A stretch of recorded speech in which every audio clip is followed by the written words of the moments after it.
only to find ukuthi uNkulunkulu nangisinziswa half of the gangsters lebesinawo espeaker correctional when they were converted to Jesus Christ. Even iclass lami lakasebenza lebengilifundisa nasengithisha lejele uyabo class lami lonke leSwati le basic English le post basic bekugcwele ema gangsters uyabona but now sesiyafundisana uyabona how to write uyabona labanengi babe nebhadi engakhona ukufunda uyabona but kwaba lithuba labo lokuthi bakhona ukufunda uyabona so counseling people how to come out of gangsterism, how to come out of drugs, I began it in prison uyabona so that is where la khona ngabona khona ukuthi oh my lane mina angihambe la uyabona ngokuthi ubuvula bengikhona khona enyalo nakafuna kusitakala ngabasandla but lesimpointa kuKristu so yaba khona le opposition uyabona yaba khona and uNkulunkulu waba khona labanye bafuna vele sitawuhlangana ngaphandle uyabona awusiyahlangana yalo uyabona lapho siyahlangana labanye nangibiyele ejele because I'm doing prison ministry yashumela nangibiyele ejele yalo labaye now sengi inspiration sebetaki manje seyiyabona mpilo and then we're so humbled ukuthi oh my God uyabona kubeke ngabhawa uyabona kubeke ngabhawa nami ngathi shakuyekeleke bayalo manje vela ngiyekele nyalo sibasayimnayithu siyabonga ubuye usilanze nathi uyabona I'm sure me ukuthi kube ngathi nangiphuma ejele ifamily yakababe mama dokotela no yangangibukele isociety bengirejecta yonke isociety bengiqhamba manje ubeje hey nomfana abengoti umfana lo sobuyela iditala sazi that basinabangisatha kwaphuma some of ema members asekhaya ayale kuwe afika hey uyabona sitha stock bika mama lo mfana awumati uyafika nje uphuma ejele uyingodi kakhulu and ubhizo uhamba naye ebusuku utasatha le moto le nebangani bakhe bangamanzini athathe konke kwala khaya. Hello and siyanemukela to another exciting episode of the Times Talk podcast where you talk and we listen. My name is Nombuso Dlamini with yet another guest. Today we'll be speaking to a minister of the gospel who has changed his life for the better. We have Mpilolenhle Mamba who's going to be giving us the rundown on his past life and how he has changed today. Mamba kunjani mfuleni? Siyaphila. Thank you so much my sister. Siyabonga esemukele losibukelako nalosilalele ekhaya. It's an honor, it's a privilege ukuba lana. Okay. Thank you so much. So yes, just a brief background on who are you, uqhamuka kuphi. So losibukele adowati ukuthi sikhuluma nabantu today. Thank you Nkosi. Libito lami ngimpilolenhle ngwakamamba ekhaya kusenkutseni. Ngimlomusha ngisinzisiwe ngiyamthanda Jesu ngiyakhonda engwane Park FEA Free Evangelical Assemblies phasaba be Dr. Noah Mamba ekhaya kusenkutseni. Okay. Yes. Ngibaba wakho. Yes, ngibaba wami enkosini. Yes. Yes. Okay, so today we will be speaking about how you changed your life. Yes. So before singene logo, what was the life you were living before? Because behind the scenes, we did have a brief chat. Guti, you have been incarcerated for a period of time. Kufike njani logo? Just give us a run through that. Thank you so much. Siyabonga info le yentekile njenga wonke umuntu wakhula umfana nakasesemncane uyakhula unema dreams ukuthi ufuna kuba yini so nami ngikhula under guidance lenhle yagogo and ke ngikhula ngidaba ngiphilo lenhle as the prophetic name so but along the way nangikhula ngakhwesha ke endleleni sekulahleke gogo sekahambile emhlabeni nangingafom 2 nje ngina 14 years ngakhwesha endleleni ngangenela ama drugs ngangenela insango ngangenela tshwala ngaba i drug dealer violent esikolweni and then ka form 3 na 15 years sengili gangster ngangenela gangsterism impilo yami yaba on the street. My identity yaba on the street, my reason yokuphila yaba setitaladini and naso lapha ke sokuvele ungiko konke so wasesitaladini awusasuye wasekhaya so I was colonized ngempilo yasesitaladini such that vele ngalahlekelwa ekhaya ngalahlekelwa inhlobo tami ngalahlekelwa even na impilo yami nje but impilo yami bese kuyinsango bese kuyi-violent bese kukukhuthuza bese kuganga bese kugweba bese everything so that is how ngangena ngayo kule mpilo lena mase.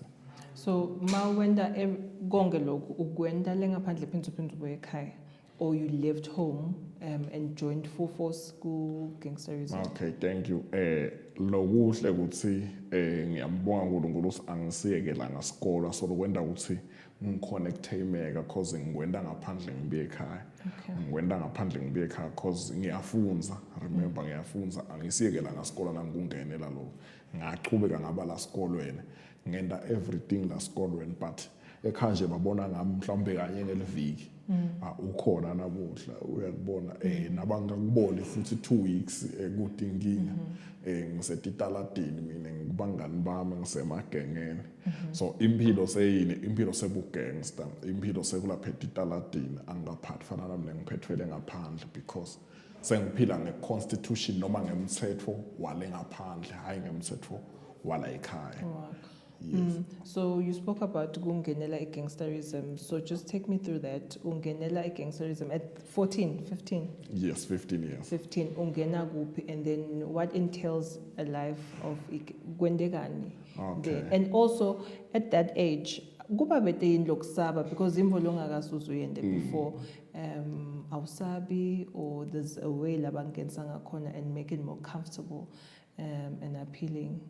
Yes, my so into le yendeka kulesikhathi leso usuke usesikhathini la khona ukudesire une curiosity to experience yonke into ufuna nje ukutesta ukuthi lo kwendekani so mina ngingena ku gangsterism ngema drugs ngoba ligede lawo kwama drugs through negative peer pressure uyabona labangani labakabe so because nyalo sengisema drugs and ngiyacala ukuthi le language yalapha kuma drugs uyabona and nase kuyi language yalapha kuma drugs sengivanga sinama I have to belong there uyabona and labantu abala sikolweni the gangs lento yabo ibukeka yinhle because they work together they do things together badla kanye uyabona banemali masayina bakhuluma uyabona nawe nje uvangaza ukuthi uyabona if I can be part of uyabona so that curiosity to belong uyabona to those people ngiyo le young driver ukuthi ngiyende store bengifuna kuba safe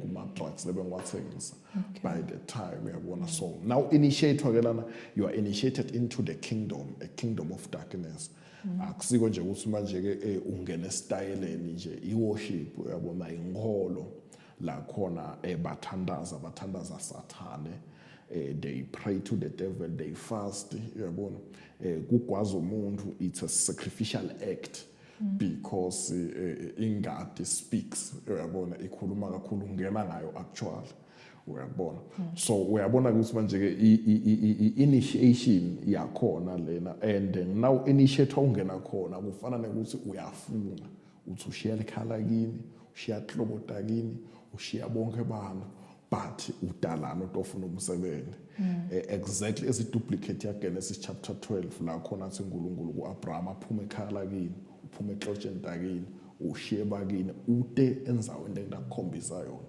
so it's a covenant lekumele ukuthi uyijoyine la khona utafika unikode umthetho ukuthi manje uphila kanjena lela and once usaphili kanjena there are consequences so it's what happened ke nakimi so sengisetitaladini sengiphila phansi kwemthetho hayi wasekhaya umthetho walapha ngaphandle engiphila ngensando yemuntu because igangsterism is system yabantu uyabona lekumele ukuthi futhi uba honorish uyabona you worship men uyabona true men uyabona and for men but yonke you are pointing yourself to the devil so umfana nje lo dibita ngel26 lo dibita ngel28 uyabona nalabo sebakwakhanya lo maKhanani emaBenjamin abati lokuthi they are practicing uyabona isystem yebumnyama so much so that nababoshwa bona batawuse baba initiated kulento lena so njengoba ngishito ukuthi manje ke kufuna ukuthi either ugwaze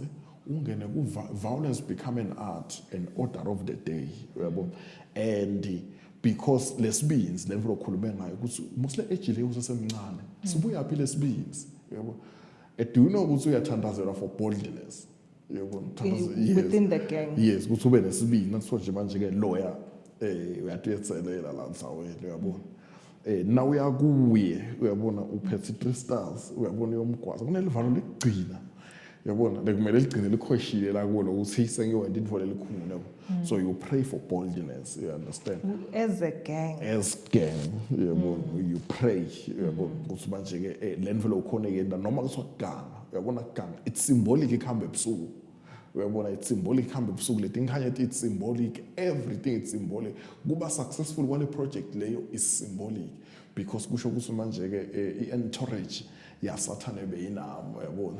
So I would ask, must tenders or majority of people mabathandaza they pray to God. Yes. So when you thandaza kuthiweni when you're praying to whatever other force yebumnyama. Yes.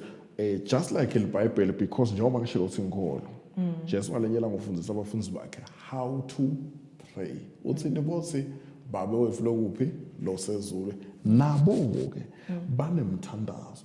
Umthandazo wabo udedicated to the devil. Okay. Yes, udedicated to the devil and when you are willing now Peter as against into lofuna uyibona wena nawufa uthi yoba seceleni kwababo wakho Sathane ezihogweni.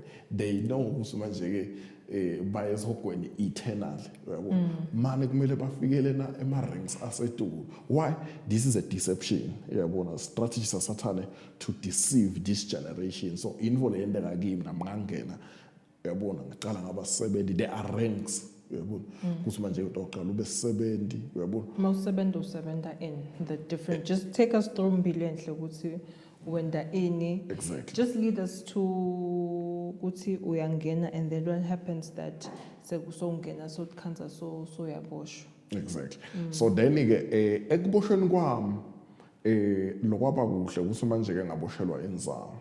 Okay. Yes, ngaboshelwa insango. And then nangena because insango ligwayi akusiyo into for addiction, into leti secret for igangsterism. Dinfo tekuphahla uyabona kungekho dona kwendiwa lutho uyabona awukubheka nje ukuthi une craving uyabona you want to satisfy a mental and or psychological or physical dependence but uwenda ngoba you have to illuminate and enlighten the doctrine noma letifundiso lotitfola la.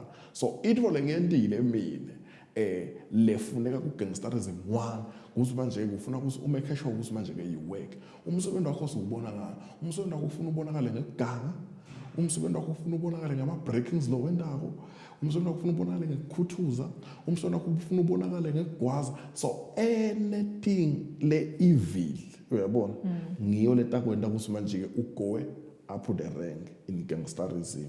So bonke bubulo butawena. So that is what I did kuganga bekungimi uyabona kweba bekungimi kuganga petty theft emgwaqweni ngiranking 1 kuranka kanjani. Okay. Info lemnanzi ngilokuthi manje ke bona info lebayifuka kunema materials that are secret latsingekayo sengibekise nje money uyabona kutaba nema material atawudzinga ukuthi manje ke atfollow imali. So now kude ukuthi manje ke lokuganga lokho mhlambe kukhulu noma njani but as long as ubonakalisa ukuthi you are dedicated you are committed kuzoba ngasibahleda sengibe sensebarrel ngoba every Friday vele sihlangana khona ngilanenda khona le mikhiba uyabona now Friday Saturday Sunday na ungene barrel nje une mission leng2 kufuna ukhuthuze okufuna ukwazi umuntu uyabona. Yes, so uyabona sinangihlangana nawe staladini I don't care ukuthi uphethe uyabona angikwazi usuphethe but mina ngasuma ukuthi kulendvo lekuwe lekumele senjani ngiyithola and ngayithola kufuna ngiyi-submit kubo because the people of initiate gangsterism ngibabo wakho is your spiritual father uyabona nguye lokudala lakho uyabona. So you submit le info let as you submit kuthiwa soldier leli uyabona so yayasebenza lo mflo lebo such that uqala la khaya because you no longer belong la khaya when you belong to the street uyabona uqala la khaya kuthatha ucela la khatha sathi uphume nato. So that is why nje kumlalelo lobuka umfana loqala eganga losacela bathi bamba 200 wamla uphi uyabona sekulahleka amabhodola apha sekulahleka ema-TV apha already lo mfana loyo ucolonized uyabona and kudzinga ukuthi manje ke sale ke manje kubanjwa as early as now because kutaba worse uyabona and kwaba worse ngendeka nalakha akhiphe nini you understand because now sikutabe sekwakheke a beast ngekhathi kuwe so ngiko ngithi ngekhathi kimi angithandi ukuthi umuntu lele ngikwendile ukhanze ukuthi athikhanza wena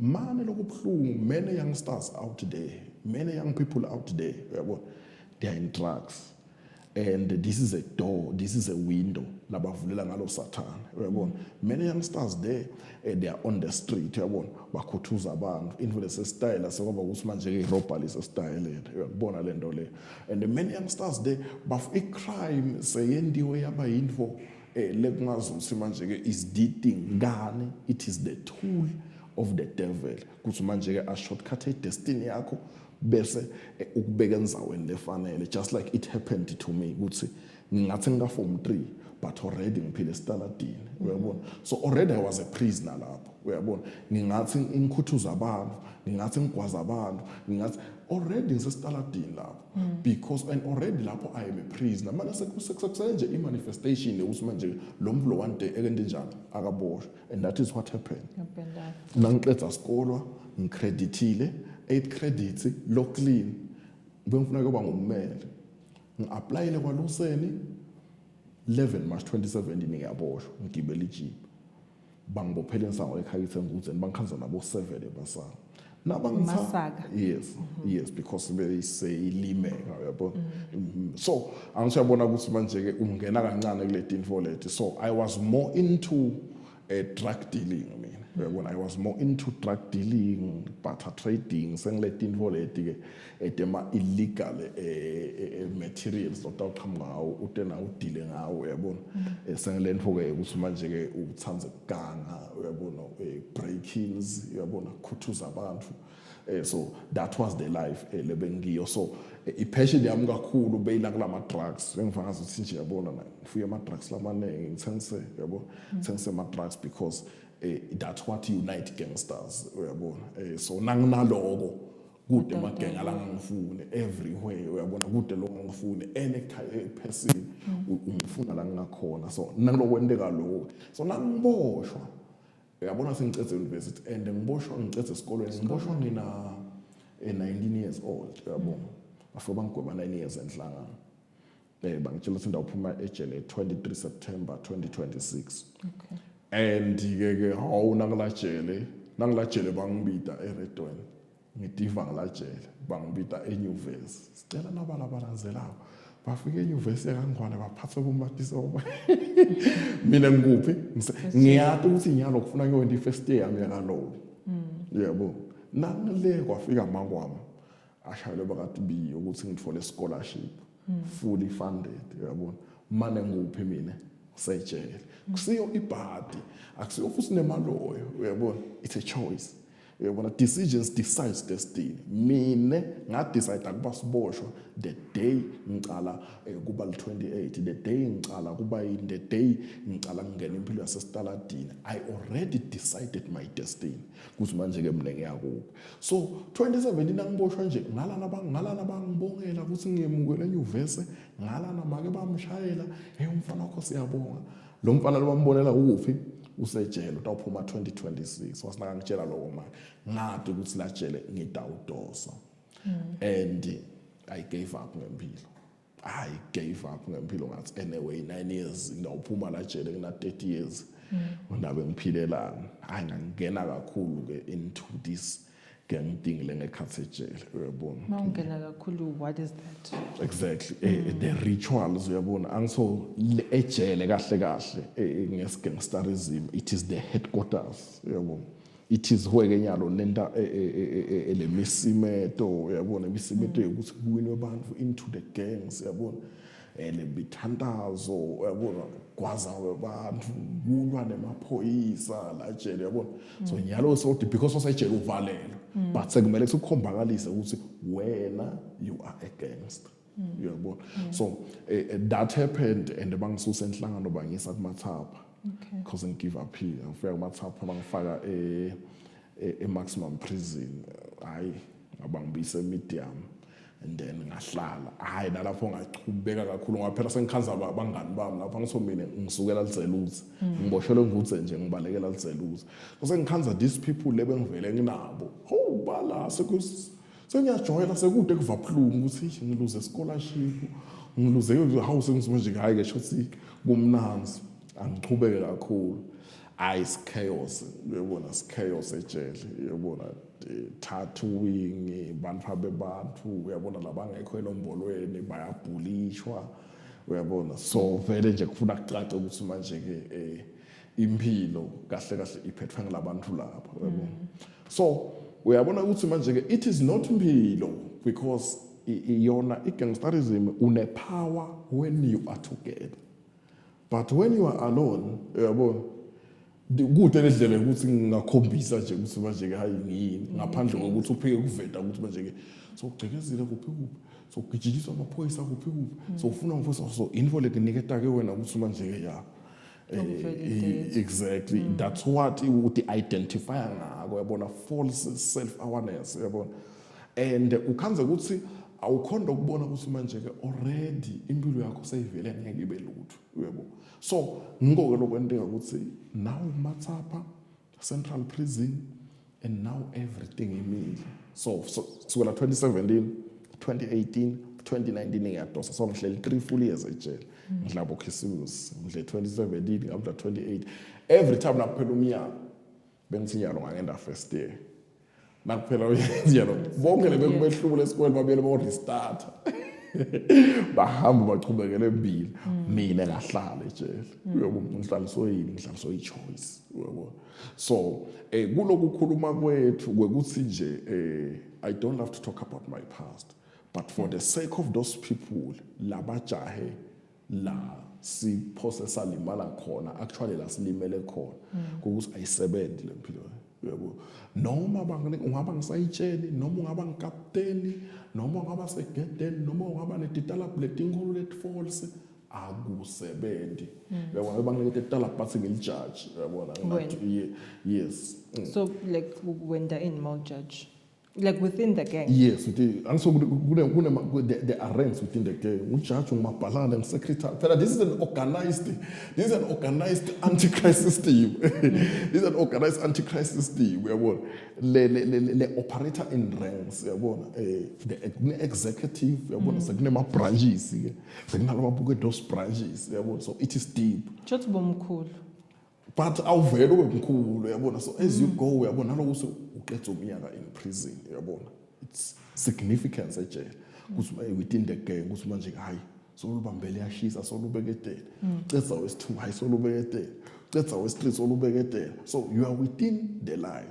uyabona bangitransfereke ngaye speak hayi la ngifika ke speak 2018 kanti uNkulunkulu sotongentela umusa 18 November 2018 nangisejele uyabona speak ya besihlele tetafula elikhulu lebesihlala ema28 holodwa le speak hlele emkhathini emaguest kushuyelwa leave ngipastor Moses wathi manje all things are permissible for you but not all things are profitable for you uvumelekile kwenda everything empilweni mana kusiko konke lokulisito kazi bengivumelekile singibeleke bengivumelekile kwi-drug deal bengivumelekile kwenda but akuzange kube lisito kimi and ungifakela jele yebo I surrendered my life to Jesus Christ and there is a governing rule igangsterism let's linyele kungena kudele kuphuma now uphuma utawuphuma ngecoffin but I am a living testimony ukuthi there is a way out of gangsterism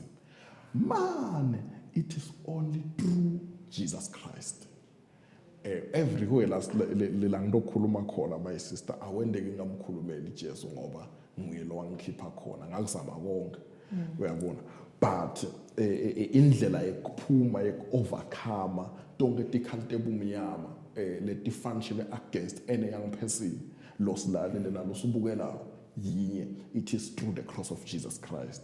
So mina I was anti-religion, anti-Christ. Uyabona esontweni kufuna chaos, uyabona esontweni kufuna chaos, but uNkulunkulu wafinyelela empilweni yami. So ngabuda just not to take you back, two questions. Okay. Ukhulume ngale age wathi if umfana sekacala ebe maybe those 200 sekulahleka amabhodo sekulahleka ini umntali akakubuke lokho. Wena bewuhlala nabani ekhaya, and what do you think contributed kuloko? And if gogo, because ukhulume ngaye, if gogo bekakhona, do you think the opportunity bengeke zibe khona ukuthi uzongena? Yes. And then also inside, you don't speak of any difficulties. Smooth. Okay. Is it the true reflection of your life inside? Noma kuba easier mawurenka high kula bantu labaphethe in a sense ukuva kulula, because some other people bakutshela ukuthi kulikhuni kuphila ejele. So for you beku kanjani? Okay, thank you so much. Yes, asiqale khona lapho ejele kusaya sekube lula. Kusaya sekube lula. Uyabona kuthiwa kunemuntu wacabanga alijele ukuthi umbeke ndzawonye njengendi lutho. Uyabona, you are separated from your loved ones. Impilo imile. And ke mina kube mina bengingasifuni isikole my sister. Ngabe ngasiyekela ngatseni ngayistalaladini.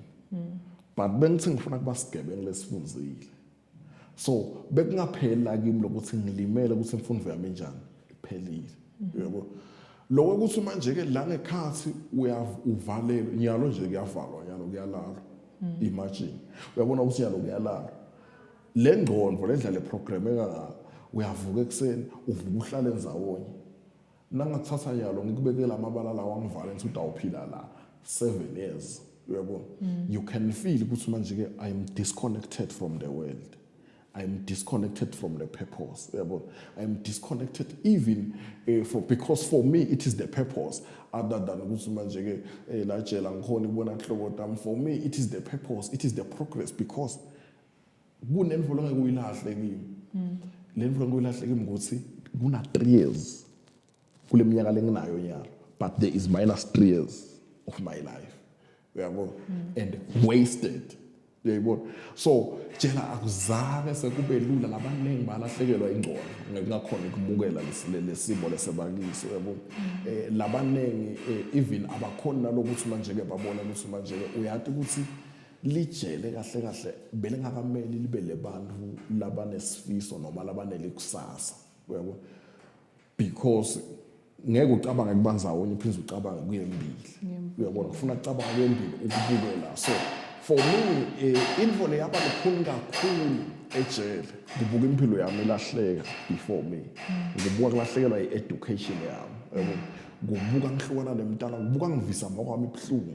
Uyabona ngathi. And then coming to the point le kwekuthi manje ke bengihlala nabantu. Uyabona, ya ngicabanga ukuthi lokho contribute kakhulu mina vele kwangishaya kuhamba kwagogo, because bengikhunkhulele emakhaya mina from a rural background lekubomangana.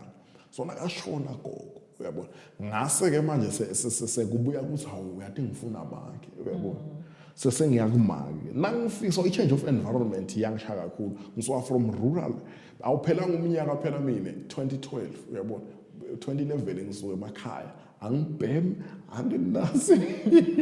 But 2012 nangifika eLuthi la kabanzini, wathi kufika December bese kwathi kade ngaba sidzawa salandzaweni. Uyabona, the environment. Uyabona, because lenzawo leyo uyayibona nje ukuthi ungathi there is a principality, unemoya. Uyabona, wetshwala tipoti everywhere, spotila, and you model your life. Uyabona, you model your life kulabantu lobabona. Yes, so kugogo indlu lebeyikhona, there was tough love. Uyabona, the power of tough love. Lokuthi ubuya nyalo ebusuku. Uyabona, wathi nje sistropo stawukhala. But now ayisekho lento. Nangifika kumake sengifika ngelibhobhodlelana. Uyabona, ngifika ngumvulo sekukhuleni. So uyabona ukuthi because mina ngiboshwa ngisemncane. na ubuka kahle ngiboshe ngisemncane nje nale level ngiyende nje witini ekukhuleni kwami yabo akusiko nje ukuthi manje ke vele for 20 years isolonze emahlathini no yabo but impilo yami nje ivele yajutheka fast ekukhuleni kwami so ngiko ke lokhanza ukuthi vele nasekungekho tough love sengiyadendela ngumfana mina uyabona awuma kwamsola sekude uyabona wabe bathe uyakhuda naye wakhanza ukuthi manje ke hayi impilo yami nayisekho kuye seyivele kuphi isestaladini so kumcoka kakhulu ukuthola tough love nawo kulesigaba lesekukhula ungumuntu uyabona because ubona late ukuthi yakuvikela uyabona so ngiledvo leyendeka ke ukuthi manje ke the freedom lengase ngitiniketa yona the independence lengase ngitiniketa yona ngiyo leyase ingifaka ecassette form wena yes so today usekhona makhe makwami usekhona ngibaba lo ngaseka oh okay yes. So today man senikhuluma ngakho uthini actually ngeke ngikhumbula nakafika ejele atongitshela ukuthi bangibita kade kuye yosayina scholarship uyabona so sekangitshela ukuthi mina wangenza ukuthi ngiphilo lenhleleni uyabona ngitshela ukuthi bekathi ngidamsusa kulomkhukhulo ngimakhele likhaya uyabona so everything angikhumbuta ukuthi umfundisi engabhlungu njani athengisa chicken dust struggle uyakubona so sekangitshela wangitshela ukuthi manje ke if ungaphuma lo 2026 asaphila kutabe kuyinhlanhla because she can't contain the pain so that day nje wafisangitshela lo wavele wakhala the first time ngibona nyembe dama kwami and ngisho ukuthi kuba ngisinziswana wajabula ngami I was inheriting a curse uyabona I was inheriting a curse umntana nakakhala ngawe as a young person because mina ngikhulumela for umvulo omusha kakhulu and nemntala yes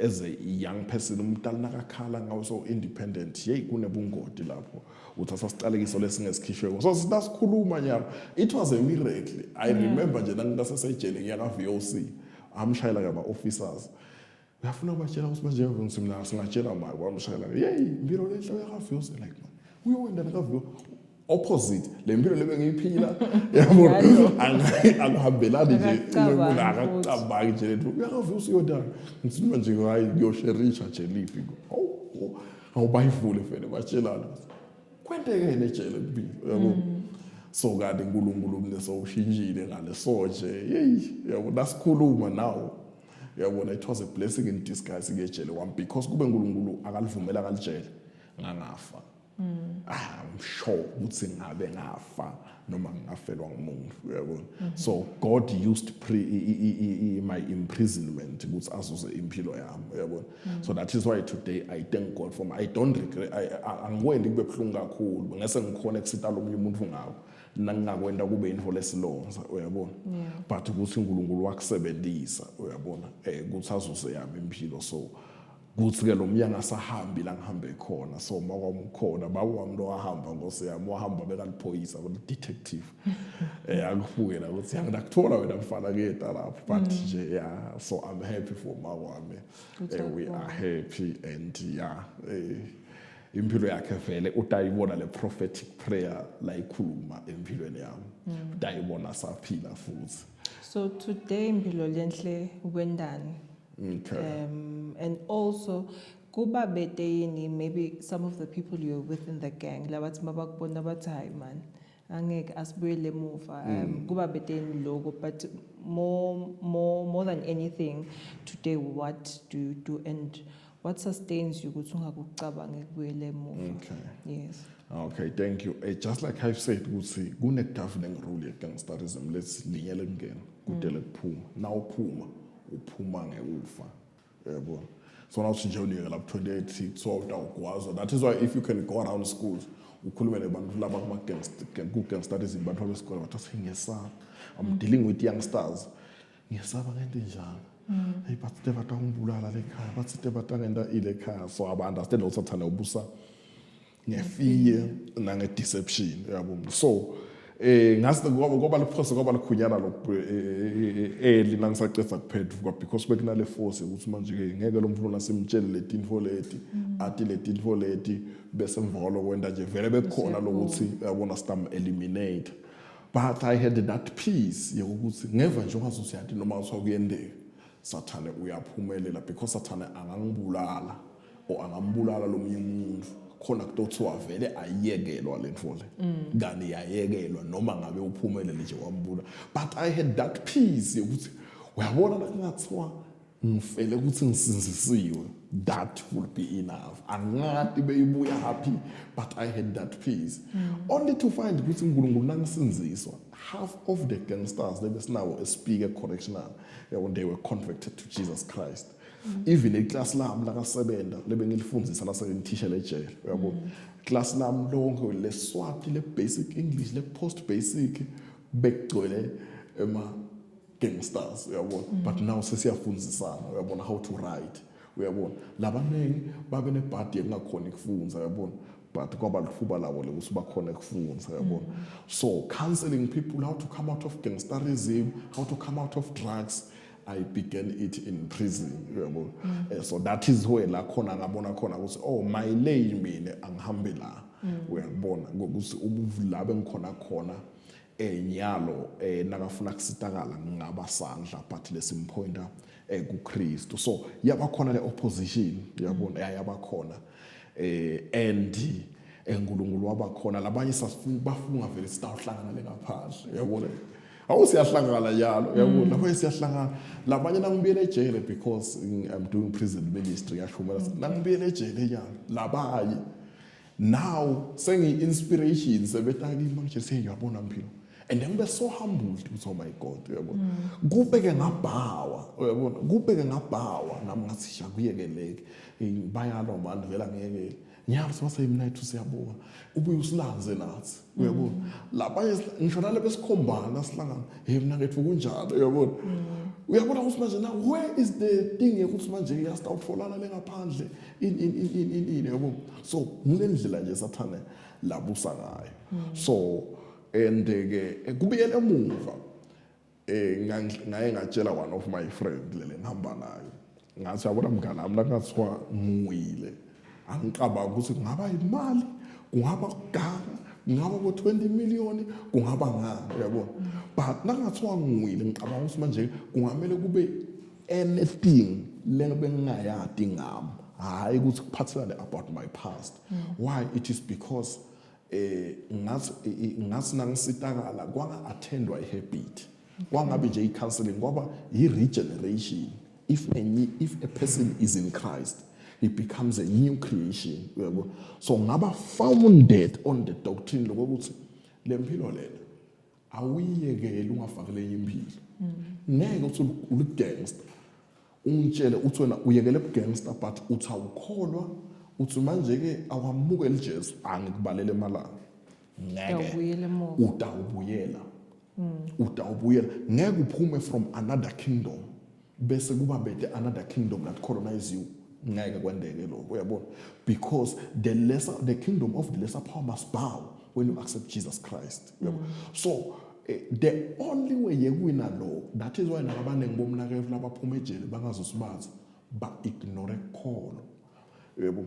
And ngeke ngitshele ngisho nalababhemayo lengibasitayo ngithi inkinga yakho ufuna ngikutshele ngabona i-cutting chewing gum kuthi nathemandi kuthi yenda lo ngeke iqala isiphambano wena kutalwe kabusha wena be born again yebo. And then nasowutelwa kabusha sesingakusida progressive transformation from one level of glory to another. So invole enda ubuyele emvangalula ukuthi manje ke kube bete lokuthi I replaced this old life with a new life. This is substituting khumula nomvulomzala ufake lomunye. So akhona ke ema temptations dikhona ke invole kufika ukuthi manje uve ngazuthi but at least ukuthi you are founded here uyabona. You've got a family to run to, you've got friends to run to, you've got mentors to run to uyabona. You've got people you are looking to up to uyabona. You've got people uNkulunkulu ababeke embi kwakho who will help you.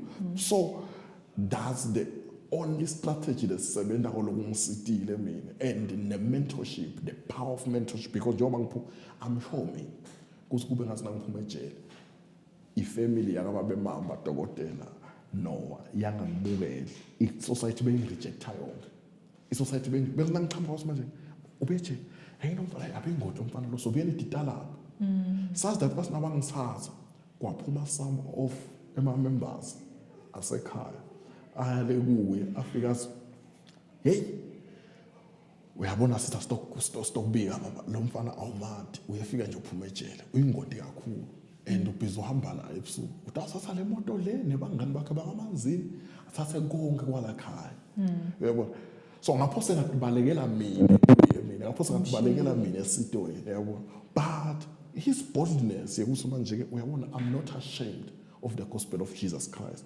because it is the power of God unto us wangitshela wathi mfana wami I'm taking a risk of faith now noma kunendekane nangabe kunende kuyobe kuhlazeka elivangeli but ngiyalathi ilivangeli mina lingemandla kaNkulunkulu uyabona buka nyalo ukuthi manje ke 5 years uyabona so power of mentorship le family ngulanginiketa kiyo ngahlala nayo ngabuka ema values kuyathandazwa la khaya nga12 ebusuku kuyathandazwa uyabona so those values ngiyawakhetha and ngama values to survive the storms of gangsterism, the storms of substance abuse, because nayo indlela engakwenda ubiyele emuva the addictive things yabona lokuthi ulivele nuka linuku ngekho lokwayo yabona ulive nje lithi phela tshwala bebungasibuyi bebumnanzi tshwala ungeva abavangeli nabashumayela silayina fana hey yabona bumnanzi tshwala bakulamala yabona so kufuna ukuthi manje ke wathi ukuthi the only way replace ngayo it is by a new life and it is the life of Jesus Christ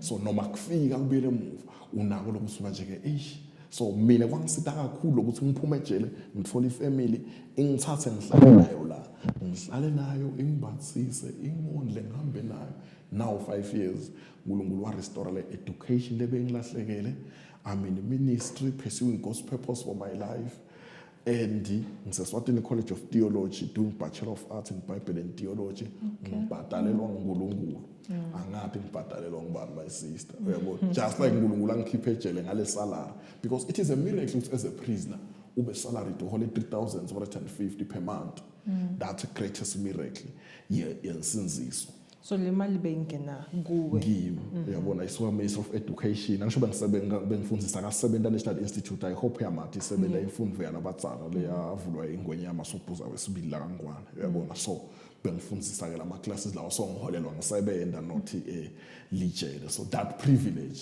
yokuthi per month usibosha usejele 3,000 noma ngalishumi ejele is something is something uyabona is something and ngole yangenda ukuthi manje ke nami ngibe established ngisingithi ngiyaphuma ngiyahamba because lijele la ngithengele eMasudu la ngithengele eMasha Point hawu phuma ngiyashumayela going around schools uyabona going around schools telling youngsters ukuthi kuyaphumeka nsangweni kuyaphumeka etshwaleni uyabona kuyaphumeka le dingane kodwa live kuyaphumeka kule tinfo letibonakala ngasithi yasehlula abantu abasha mane isolution nginayile sitemile nami ngizame konke but ngaKristu ngakhona so yalo angefiki but I am pressing towards the goal and I can see where I am and I can see where I am going through Christ Jesus so kubantu labasha nje out there enebatali lokuthi singabi ne distance emkhathini nomfana now because uyayibona mina nje bathi ekhaya senga form 4 ukuthi ngil 28 but ngibele 28 late form 2 uyabona because ngiyakhona kumanyuva so le challenge le ndikako bantu kune distance emkhathini womntali nemfana uyabona lo mfana ukutshela ukuthi ungangena nga grade 6 lo mntali nawukhuluma naye asengembona last week uyabona uka form 3 lo mfana uyabona le nto le so lokumonitor nidivakashelela ama exercise abantu besikolo lama exercise nivakashele lemakamelweni nifike nicheck utawukhanza ama symbols ladwetshiwe bo 28 longaba understand utawukhanza tibhamu utawukhanza amabhubesi utawukhanza ama dollar sign tonke letinvo letisho ukuthi manje ke those are symbolic lo mfana sowubuswa ngumoya waseBabylon ngumoya wobumnyama so check even nalamagama lababitana ngawo because Satan uyalishintsha ligama for a purpose uyabona check ukuthi sabambita ngabantu ngame sangathi but sengibani igama lakhe lo uyabona so tonke letinvo letisho check abangani bakhe ungumntali bathi bangani bemfana uyabona ukuthi boba ufisele kubabona nje uhlale nabo kuthi ngifuna kubona abangani bakho ababitele KFC observe them batali bemngane akho nadala uyabona so that utawuvele kube clear lokuthi manje umfana manje utawusuyakhona kuba ne picture so lento leyo engasita sibantu labasha ukuthi manje ke seluseke and naseluseka ngemsa waNkulunkulu siphile eqinisweni singabi swept away by these storms of gangsterism lesephume kangaka nje kulamalanga of alcoholism and of addiction. Yeah. I think I'd like to really appreciate how educational the session was. I'm also a parent, so ngiyafunza nje ukuthi I should really look into umfanami ukuthi ukanjani, because I think sometimes with jobs uyasho ukuthi make beka hustlisha a lot. Maybe udesikhathi sekubuka. It's something that we struggle with emicimbi yebamvu. I think I'd really appreciate the session, agreeing to coming down and sitting down with us. Babukela, I think they'll also appreciate the episode yanamuhla.